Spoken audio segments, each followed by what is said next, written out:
ಅಸ್ಸಲಾಮು ಅಲೈಕುಂ ವರಹಮತುಲ್ಲಾಹಿ ವಬರಕಾತಹು.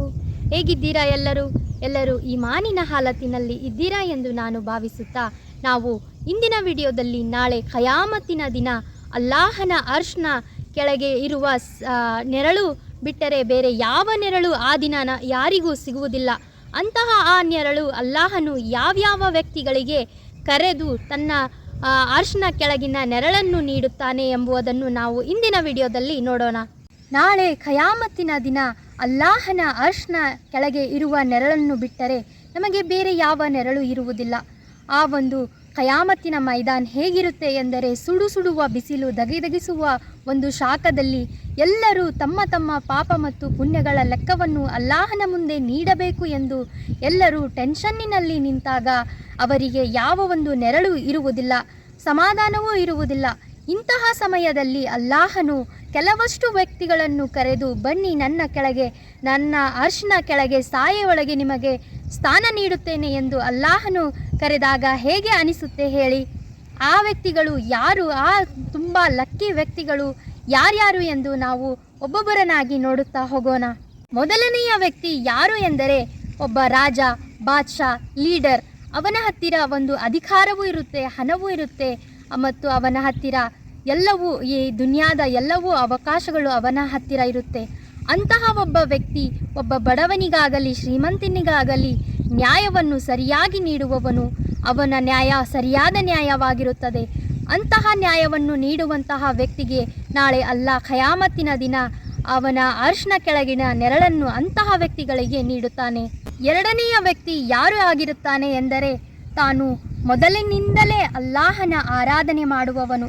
ಅಂದರೆ ವಯಸ್ಸಾದ ನಂತರ ಅಲ್ಲಾಹನ ದಾರಿ ಹಿಡಿದು ಎಲ್ಲ ತಪ್ಪುಗಳನ್ನು ತಿದ್ದುಕೊಂಡು ಆಮೇಲೆ ನಾನು ಅಲ್ಲಾಹನ ದಾರಿಯನ್ನು ಹಿಡಿದಿದ್ದೇನೆ ಎಂದು ವಯಸ್ಸಾದ ಮೇಲೆ ಅಲ್ಲಾಹನ ಆರಾಧನೆ ಮಾಡುವುದಕ್ಕಿಂತ ನಾವು ಹುಟ್ಟಿನಿಂದಲೇ ಅಲ್ಲಾಹನ ಆರಾಧನೆಯಲ್ಲಿ ತೊಡಗಿ ಅಲ್ಲಾಹನ ಒಂದು ಆಜ್ಞೆಯಂತೆ ನಡೆದುಕೊಳ್ಳುವ ಹದಿಹರೆಯದ ವಯಸ್ಸಿನಲ್ಲಿಯೇ ಅಲ್ಲಾಹನ ಆರಾಧನೆಯನ್ನು ಮಾಡುವ ವ್ಯಕ್ತಿಗಳು ನಾಳೆ ಅಲ್ಲಾಹನ ಅರ್ಶ್ನ ಕೆಳಗೆ ಇರುತ್ತಾರೆ.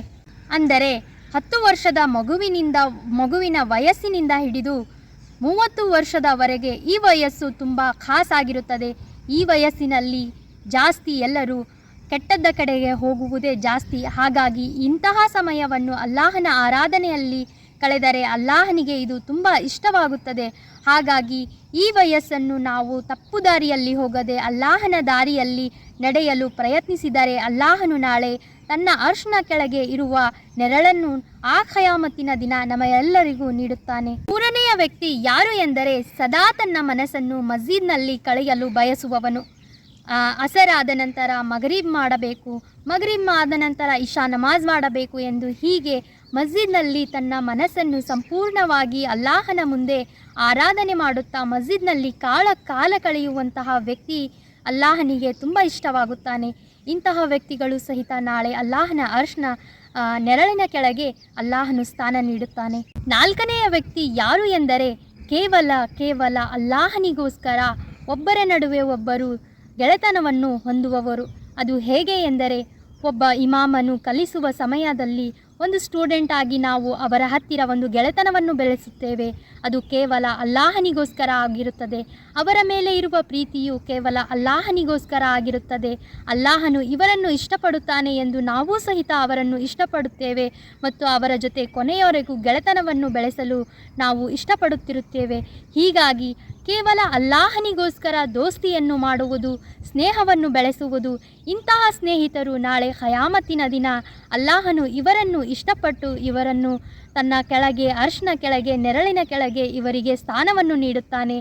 ಐದನೆಯ ಥರದ ವ್ಯಕ್ತಿ ಯಾರು ಎಂದರೆ, ಒಬ್ಬ ಸುಂದರವಾದ ಮಹಿಳೆಯು ಯಾರು ನೋಡದೆ ಇರುವಾಗ ಒಬ್ಬ ಪುರುಷನನ್ನು ಕರೆದು ಕೆಟ್ಟ ಕೆಲಸ ಮಾಡಲು ಒಬ್ಬ ಪುರುಷನನ್ನು ಕರೆದಾಗ ಆ ಪುರುಷನು ಕೇವಲ ಅಲ್ಲಾಹನ ಭಯದಿಂದ, ನನಗೆ ಅಲ್ಲಾಹನ ಭಯವಿದೆ, ನಾನು ಈ ಥರದ ಕೆಲಸ ಮಾಡುವುದಿಲ್ಲ ಎಂದು ಹಿಂದೆ ಸರಿಯುವ ಪುರುಷರನ್ನು ಅಲ್ಲಾಹನು ನಾಳೆ ಖಯಾಮತ್ತಿನ ದಿನ ಅಲ್ಲಾಹನು ಅವರಿಗೆ ತನ್ನ ಅರ್ಶ್ನ ನೆರಳಿನ ಸಾಯವನ್ನು ನೀಡುತ್ತಾನೆ. ಆರನೆಯ ಥರದ ವ್ಯಕ್ತಿ ಯಾರು ಎಂದರೆ, ತಾನು ಮನಸ್ಫೂರ್ತಿಯಾಗಿ ಸದಕಾ ಮಾಡುವವನು. ಆ ಸದಕ ಇನ್ನೊಬ್ಬರಿಗೆ ತಿಳಿಯದಂತೆ ಮತ್ತೊಬ್ಬರಿಗೆ ಸಹಾಯ ಮಾಡುವಂತಹ ವ್ಯಕ್ತಿಯು ಅಲ್ಲಾಹನಿಗೆ ತುಂಬ ಇಷ್ಟವಾದ ವ್ಯಕ್ತಿಯಾಗಿರುತ್ತಾನೆ. ಅವನು ಒಂದು ಕೈಯಿಂದ ಕೊಟ್ಟಿದ್ದನ್ನು ಇನ್ನೊಂದು ಕೈಯಿಗೆ ಗೊತ್ತಾಗದಂತೆ ಕೊಟ್ಟಿರುತ್ತಾನೆ. ಹಾಗಾಗಿ ಅಲ್ಲಾಹನು ಅಂತಹ ವ್ಯಕ್ತಿಗಳನ್ನು ಇಷ್ಟಪಡುತ್ತಾನೆ. ಅದು ಯಾವುದೇ ರೂಪದಲ್ಲಿ ಅವನು ಸಹಾಯ ಮಾಡಿರಬಹುದು, ಹಣ್ಣಾದ ರೂಪದಲ್ಲಿ, ನೀರಿನ ರೂಪದಲ್ಲಿ, ಜೀವನದ ರೂಪದಲ್ಲಿ, ಹಣದ ರೂಪದಲ್ಲಿ, ಈ ರೀತಿ ಯಾರಿಗೂ ಗೊತ್ತಾಗದಂತೆ ಇನ್ನೊಬ್ಬರಿಗೆ ಹಂಚುವವನು ಅಲ್ಲಾಹನಿಗೆ ತುಂಬ ಇಷ್ಟವಾಗುತ್ತಾನೆ. ಅಂತಹ ವ್ಯಕ್ತಿಯೂ ಸಹಿತ ನಾಳೆ ಖಯಾಮತ್ತಿನ ದಿನ ಅಲ್ಲಾಹನ ಅರ್ಶ್ನ ನೆರಳಿನಲ್ಲಿ ಇರುತ್ತಾನೆ. 7ನೆಯ ಥರದ ಗುಣವನ್ನು ಹೊಂದಿರುವಂತಹ ವ್ಯಕ್ತಿ ಯಾರು ಎಂದರೆ, ಅವನು ಒಬ್ಬಂಟಿಯಾಗಿದ್ದಾಗ, ಏಕಾಂತದಲ್ಲಿ ಇದ್ದಾಗ ಅಲ್ಲಾಹನನ್ನು ನೆನೆದು ಅಲ್ಲಾಹನ ಮುಂದೆ ಕುಳಿತುಕೊಂಡು ತಾನು 2 ಕಣ್ಣಿನಿಂದ ಅಳುವಂತಹ ವ್ಯಕ್ತಿ ಅಲ್ಲಾಹನಿಗೆ ತುಂಬ ಇಷ್ಟವಾಗುತ್ತಾನೆ. ಯಾಕೆ ಎಂದರೆ ಅವನಿಗೆ ಯಾರು ನೋಡುತ್ತಿಲ್ಲ, ನನ್ನ ಅಲ್ಲಾಹನು ನೋಡುತ್ತಿದ್ದಾನೆ ಎಂದು ಮನಸ್ಫೂರ್ತಿಯಾಗಿ ಏಕಾಂತದಲ್ಲಿ ಯಾರು ತಮ್ಮ ಮನಸ್ಸಿನ ದುಃಖವನ್ನು ಅಲ್ಲಾಹನಿಗೆ ಹಂಚಿಕೊಳ್ಳುತ್ತಾ ಅಳುತ್ತಾರೋ ಅಂತಹ ವ್ಯಕ್ತಿಗಳು ಸಹಿತ ಅಲ್ಲಾಹನಿಗೆ ತುಂಬ ಇಷ್ಟವಾಗುತ್ತಾರೆ. ಅಲ್ಲಾಹನು ನಾಳೆ ಖಯಾಮತ್ತಿನ ದಿನ ಅಂತಹ ವ್ಯಕ್ತಿಗಳನ್ನು ಕರೆದು ತನ್ನ ಅರ್ಶ್ನ ನೆರಳನ್ನು ನೀಡುತ್ತಾನೆ. ನೋಡಿ, ಈ ರೀತಿಯಾದ 7 ಥರದ ವ್ಯಕ್ತಿಗಳನ್ನು ಅಲ್ಲಾಹನು ಇಷ್ಟಪಡುತ್ತಾನೆ. ಇಷ್ಟಪಡುವುದು ಮಾತ್ರವಲ್ಲ, ನಾಳೆ ಖಯಾಮತ್ತಿನ ದಿನ ಆ ದಗದಗಿಸುವ ಒಂದು ಬಿಸಿಲಿನ ಉರಿಯಿನಲ್ಲಿ ಎಲ್ಲರೂ ನಿಂತಾಗ ಅಲ್ಲಾಹನು ಸ್ಪೆಷಲ್ಲಾಗಿ ಒಂದು VIP ಥರ ಅವರನ್ನು ಪ್ರೀತಿಯಿಂದ ಕರೆದು, ಬನ್ನಿ ನೀವು ನನ್ನ ಅರಶಿನ ಕೆಳಗೆ ನೆರಳಿನಲ್ಲಿ ನಿಂತುಕೊಳ್ಳಿ ಎಂದು ಕರೆಯುತ್ತಾನೆ. ಇಂತಹ ವ್ಯಕ್ತಿಗಳು ನಾವು ನಮ್ಮ ಜೀವನದಲ್ಲಿ ಆಗೋಣ. ಈ ರೀತಿಯಾದ ಗುಣಗಳನ್ನು ನಮ್ಮ ಬದುಕಿನಲ್ಲಿ ನಾವು ಬೆಳೆಸಿಕೊಳ್ಳೋಣ. ಯಾಕೆ ಎಂದರೆ ಇದೇ ಜೀವನದಲ್ಲಿ, ಜಗತ್ತಿನಲ್ಲಿ ನಾವು ಯಾವುದೇ ಒಂದು ಕೆಲಸಕ್ಕೆ ಹೋದಾಗ, ಅದು ತುಂಬ ದೊಡ್ಡ ಲೈನಿನಲ್ಲಿ ನಾವು ನಿಂತಾಗ, ಆಗ ನಮಗೆ ಪರಿಚಯ ಇರುವಂತಹ ಒಬ್ಬ ವ್ಯಕ್ತಿ ಬಂದು, ನೀವು ಇಷ್ಟು ದೊಡ್ಡ ಲೈನಿನಲ್ಲಿ ಬಿಸಿಲಿನಲ್ಲಿ ಯಾಕೆ ನಿಂತುಕೊಂಡಿದ್ದೀರಿ, ಬನ್ನಿ ಎಂದು ನಮಗೆ ನೆರಳಿನಲ್ಲಿ ಕೂರಿಸಿದಾಗ ಎಷ್ಟು ಸಂತೋಷವಾಗುತ್ತದೆ ಎಂದರೆ ಅದನ್ನು ಹೇಳಲು ಸಾಧ್ಯವಿಲ್ಲ. ಇದೇ ರೀತಿ ನಾಳೆ ಖಯಾಮತ್ತಿನ ದಿನವೂ ಕೂಡ ಅಲ್ಲಾಹನು ಈ ರೀತಿಯಾದ ವ್ಯಕ್ತಿಗಳನ್ನು ಕರೆದು ತನ್ನ ಅರ್ಶಿನ ನೆರಳನ್ನು ನೀಡುತ್ತಾನೆ.